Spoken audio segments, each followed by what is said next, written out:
So it's always something to look forward to when I realized my freshman year, or kind of the beginning of my sophomore year, that everyone was so negative around me. And I absolutely hated it. Like, if you're stuck next to someone that's negative constantly, you feed into it, and you're like, oh yeah, this does suck. And, it's just all this negative mentality. And like we learned, perspective, right? Everything is perspective, and I get there's a lot of mental disorders that kind of block that, even allowing us to feel positive sometimes. But learning that we have the power to see things as beautifully as we can. So I decided to start writing my blog my sophomore year of college, and that's when I allowed all these things to come up. And as we learn on social media, everyone can choose this one-sided image of ourselves, the side that we don't mind people seeing. So our souls kind of are replaced by images. And there's times that I felt so alone because no one else was talking about everything they've gone through. I was diagnosed with ulcerative colitis 2 years ago, and I went through the hardest time in my life.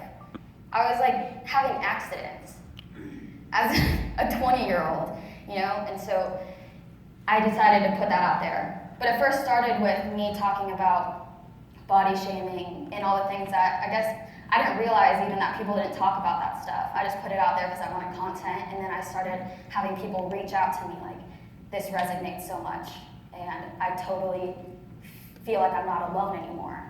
And so I made a conscious choice to keep on sharing all these stories of my life that could maybe help other people. And so I put out this super vivid image of everything I went through with my ulcerative colitis. And it just kept growing and growing, and now I have this viral video that goes out, and I have even more eyes on me and more people listening, which is amazing because that's all I've ever wanted. And so it doesn't end with just that video, because I want to change the narrative of so many other things going on in the world. So that's kind of my call to action, right? And let's see.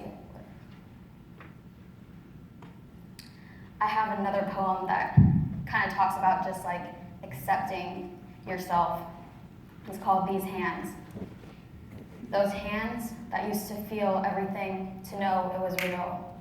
Those hands that let you touch so quickly only made you believe everyone would just steal. These hands that have nothing to hold just wish they had something to feel. These hands that wipe the emotions you can no longer conceal. These hands are relearning what it's like to trust. These hands are learning to caress the skin they are embedded in, to hold and support the body they were set in, to forgive, love, and accept the seemingly unworthy skin. This is the only love forever that we are given.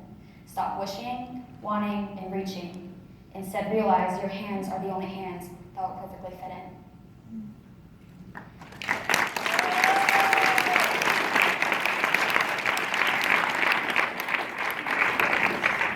I will leave you guys all with my coach's favorite quote, which is, life is a series of choices, and the choices we make dictate the life we live. So everything starts from our mind, and negative and positive words cannot coexist. If we keep feeding the negative voice, then that's what's going to continue into our life. But when we flip it and become positive, I believe everything's energy. So when we put out there, we receive full-fold. And so I encourage you guys to keep feeding your positive voice.